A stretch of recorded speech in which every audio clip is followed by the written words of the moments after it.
Белгілі қоғам қайраткері, ұлттық ғылым академиясының академигі Сақтаған Бәйішұлы Бәйішев біздің жерлесіміз.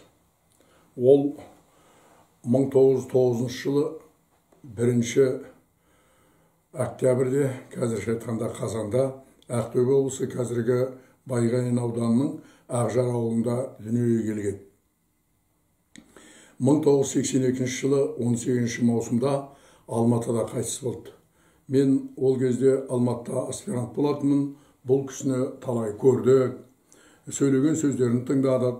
Енді біздің қазіргі жаңа замандағы реалды адамдар ғой. Жасыратын жоқ, біздерде кейде бір тонау қорқыт заманынан бастап бүгінге дейін жел тартқанда ол адамдар туралы да айтамыз, олардың істеген игілікті істері туралы да айтамыз. Енді Сақтаған Бәйішев, ол енді осы өзіміздің жаңа заманның, жаңа қоғамның адамы. 20 ғасырдың басында туып, сол аяқ жағына қарай дүниеден өткен. Ол қоғам қайраткері, экономика ғылымдарының докторы, профессор, Қазақстан ғылым академиясының академигі. Әрине, қазірде ондай атақтары бар адамдар араларымызда да бар. Бұдан сәл бұрынырақта да болған, қайсы біреулерін дүниеден өтті. Бірақ Сақтаған Бәйішевтің орны ерекше. Өйткені ол мынау Қаныш Сәтбаевпен бірге қызметтес болған адамдар. Қаныш Сәтбаев 30 жылдан астам біздің ғылым академиясын өз қолымен құрып, өзі соны басқарған. Сол кезде біздің ғылым академиясында Сақтаған Бәйішев оның вице-президенті болған. Қазірше жайтылмен айтқанда орынбасары. Әсіресе мынау қоғамдық, гуманитарлы, экономикалық сол салаға жетекшілік еткен. Сөйтіп, ол біздің ғылым академиясының құрылған кезінде ең басында тұрған академиктердің бірі. Ол сол замандағы қажетті ғылымдар жиынтығы алған. Экономика ғылымынан басқа 1937 жылы мынау марксизм-ленинизм институтын бітірген. 37-38 жылдары бізде бар сол марксизм институтының директоры болған кісі. 38-41 жылдарда мынау қазіргі егемен Қазақстан деп жүрген социалист Қазақстанның редакторы болған адам. Сол кезден бастап ол Алматыдағы жоғарғы оқу орындарында да сабақ беріп жүрді. Ал тағы бір ерекшелігі, Сақтаған Бәйішев, мына кешегі 2-ші дүниежүзілік соғыс, біз оны Ұлы Отан соғысы деп жүрміз, соның басынан аяғына дейін қатысып, соның мынау саяси жағын басқарған адам.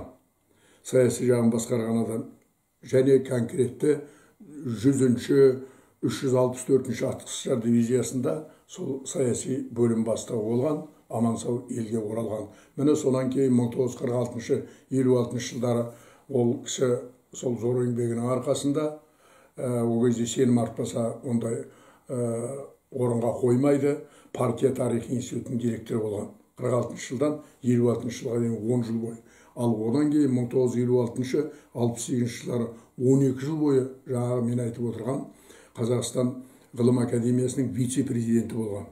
Міне осы қызметтермен қатар кейінірек экономика институтын ашып, сол экономика институтында басқарып, оның өмірінің ақырына дейін соның директоры болған адам.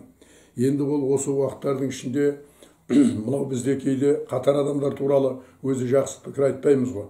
Жасыратын жоқ, қанша талантты адам болса да, дарынды адам болса да, біз көбіне сол кінә іздеп, мін іздеп тұрамыз. Бұл мына Бәйішевке де қатысты. Жасыратын жоқ, мысалға бізде кейбіреулері солардың негізделмеген нәрселер болып есептелінеді. Ол кісі не бітірді, не жасады, бүйтіпті ғой, сөйтіпті ғой дегенде әртүрлі әңгімелер болады. Бұл үлкен қателік. Бұл өмірді түсінбеу. Бұл жалпы әрбірден кейін адамның өмір сүруінің 3 кезеңінде түсінбеу. Адам өзі пенде, негізінде пенде. Мұсылмандық жолмен алғанда. Одан кейін ол адам болып қалыптасады. Одан кейін барып, ол абайша айтсақ толық адам, немесе күрделеніп кемеңгерлікке барады. Міне осы жолдың үшеуінен біріміз өтсек, біріміз өте алмаймыз. Көбіміз сол пендемен адам деңгейінде қаламыз. Ал бұл кісі сол 3 жолға да өткен адам. Енді ол кісі не жасап еді, не бітіріп еді деп айтуға болмайды. Себебі әрбір заман өзіне белгілі бір талаптар қояды әр салада. Соны ғылым саласында болсын, басқару саласында болсын, мен сияқты мынау педагогика саласында болсын, адамдар сол талапты орындауға міндетті. Себебі ол талап сол азамат өмір сүріп отырған ортада қойылған талап. Сол өмір сүріп отырған ортаға қажетті талап, және ол талапты орындау арқылы мемлекет өзінің әлеуметтік, экономикалық, рухани саладағы істерін атқарады. Конкретті тұрғыда айтқанда, Сақтаған Бәйішев не жасаған? Біріншіден, ол мына ғылыми кадрлар даярлау ісіне зор еңбек сіңірген. Кандидаттық, докторлық диссертацияларға басшылық жасаған. Одан кейін сол салада жұмыс жасап жүрген адамдарға тұтас қамқорлық жасаған, ғылым академиясының вице-президенті есебінде. Ары қарай мына жаңа ғылымдар сол кездерде пайда бола бастады. Сол жаңа ғылымдарды басшылық жасап, соны қалыптастыруға. Бұдан кейін Сақтаған Бәйішевті біз тарихшы деп атасақ та болады. Ол тарихшы болғанда біздің экономика ғылымының, біздің экономикамыздың дамуының тарихшысы. Сондықтан Қазақстандағы әлеуметтік демократиялық қозғалыстың тарихын да жазған сол кісі. Бертін келе мына экономиканың дамып, біздің индустриялы аграрлы мемлекет болып қалыптасуымыздағы экономика тарихында жазған сол кісі. Бұдан басқа ол кісіні мына мәдениет саласында зор еңбек сіңірген адам деп айтуымызға болады. Өйткені ол кезде мына марксизм-ленинизм классиктерінің еңбектерін қазақша аудару үлкен проблема болды. Қазір кейбіреулер өткен өмірге топырақ шашып жүреді. Анау деп, мынау деп, олай емес. Ол кезде марксизм-ленинизм ең бірінші орында тұрды, және соған ориентир жасадық. Біз оған құдайдай сендік, және сол кезде біздің әке-шешелеріміздің өмірі қиын болған, біздікі онан өте жақсы болған деп жүрдік. Енді сол ағым бойынша бізден кейінгі жастардың өмірі онан да жақсы болуға тиіс еді. Міне осы тұрғыдан алғанда марксизм-ленинизм классиктерінің еңбегін аудару өте зор үлкен іс болатын, соған басшылық жасады. Қазақша, қазақ тіліне көптеген терминдерді аударуға да басшылық жасады. Аударма бөлімін ашты. Онда талантты адамдарды жұмысқа тартты. Мінекей осылардың барлығы өте мына ғылымда жасаған күрделі іс болатын. Егер бүгін біз экономикада әртүрлі мынау терминдерді пайдаланып жүретін болсақ, соның басында да Сақтаған Бәйішев тұрды. Енді бұл кісі ол кезде мынау жалпы 7 монография, 300-ден астам мақалалар жазған. Мынау біздің Сақтаған Бәйішевтің тағы бір ерекшелігі, ол жас ұрпаққа өткен тарихымыздағы ғұламаларды құрметтеуге, сыйлауға, тануға, үлгі етуге шақырған. Сақтаған Бәйішев Шоқан Уәлихан туралы үлкен мақала жазған, қазақтың тұңғыш ғалымы деп. Сонда Шоқанның жас бола тұрып, сонша еңбекке қол жеткізген, сонша өзін мойындатқанын мына Европаға, оның ішінде мына Россия империясына жазады. Оның көп сондай еңбекқорлығын және халқының қамын ойлағандығын үлгі етеді жастарға. Сол сияқты енді мынау Қаныш Сәтбаев туралы жазған статьясы бар. Данышпан өлмейді дейді. Шын мәнінде Қаныш Сәтбаев данышпан адам. Біз енді оның көзінің тірісінде Қаныш Сәтбаевты айналасы мойындатқан адам. Таза, дұрыс жүретін, әділетті, өте мынау қолы ашық, жоқ-жұқан адамдарға көмектесетін, соның бәрі мемлекеттің есебінен емес, өзінің жеке айлығының есебінен болған. Енді Қаныш Сәтбаев СССР ғылым академиясының мүшесі болған президент қой, енді ол кезде де жақсы табыс тапқан шығар. Ол туралы кейін Қаныш Сәтбаев туралы көп адамдар жазды. Соның ең басында тұрған біздің Сақтаған Бәйішев данышпан өлмейді дейтін мақала жазады. Ал енді өзінің былайша алғанда қатар өмір сүрген Мұхтар Әуезов туралы Сақтаған Бәйішев мына дарынды ғалым деген мақала жазған. Неге дарынды ғалым дейді? Біз енді Мұхтар Әуезовті жазушы, данышпан жазушы деп айтамыз. Но дей тұрғанмен Мұхтар Әуезов те сол академияны құрушылардың учредитель дейді. Соның бірі болған адам. Ол филология ғылымдарының докторы, профессор, академик, ұлттық ғылым академиямыздың. Міне осы 3 мұнарадай болған 3 адамды Сақтаған Бәйішев үлкен құрметпен атап, жастарға үлгі етеді. Қазақ азаматтары дейді, қазақ мамандары дейді, қазақ ғалымдары ол қандай болу керек? Міне осы мәселелерді айтып келеді де, қазақ ғалымдары бүгінгі Сәтбаевтай болу керек. Қазақтың зиялылары бүгінгі Әуезовтей болу керек дейді. Бұл өте дұрыс және уақытылы айтылған нәрсе. Сақтаған Бәйішев өзінің ғалымдығымен қоса, сол кезде жаңағы үлкен қоғамдық қызметтерге араласқан.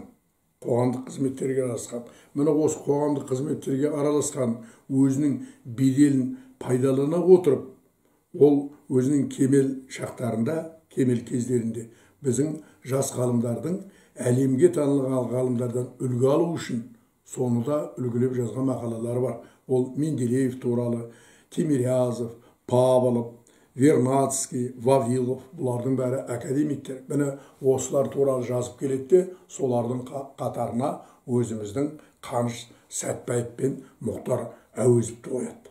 30 жыл, 1938 жылдан бастап 71 жылға дейін Қазақстан Коммунистік партиясы орталық комитетінің мүшесі болды. Ол кез келген адамға бұйыра бермейтін бақыт. 25 жыл, 1938 жылдан 1963 жылға дейін республиканың жоғарғы кеңесінің депутаты болды. 25 жыл бойы. Әрине, қазір біз ол көп депутат болған адамды сынай бастаймыз. Бірақ ол кездегі жүйе бойынша басқаша. Адамның қоғамдағы орнына қарай олар депутаттыққа ұсынылатын.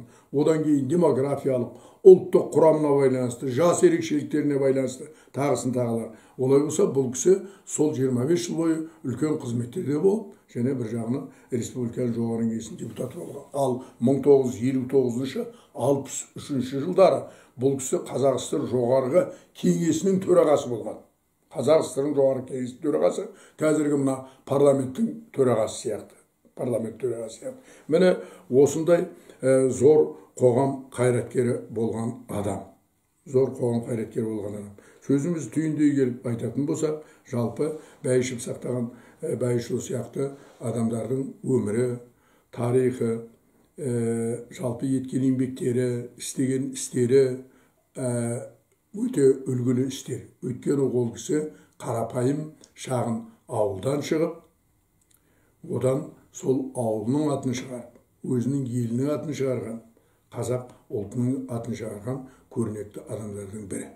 Енді бір ғана сөзді айта кеткім келеді, бітіре тұрып, жасыратын жоқ, мен осы Ақтөбеден де естіп жүрмін. Қазір ол сақтаған Бәйішевтің атында көшелер бар, мынау университет бар, тағы да бізге белгісіз ол кісінің атымен аталатын нәрселер болуы мүмкін. Бұның бәрін мен ойлаймын, орынды деп, өйткені бізде осындай еліміздің атын шығарған, ұлтымыздың атын шығарған, ұлтымызға рухани салада үлкен еңбек қалдырған адамдардың аты жойылмауы тиіс. Олай болса, біздің әрине пенделігіміз қабат жүреді барлық уақытта. Біз өйткені адамбыз, адамға дұрыс танымда, бұрыс танымда, бірдеңені түсінуде, түсінбеуде, қызғанышта бәрі де тән. Сондықтан Абайдың мынау 5 нәрсеге асық бол, 5 нәрсеге қашық бол дегенін алатын болсақ, сол Бәйішевтің тұлғасы біз Абай айтқан 5 нәрсеге асық болатын қасиеттер, қабілеттер Бәйішевтің бойында болды.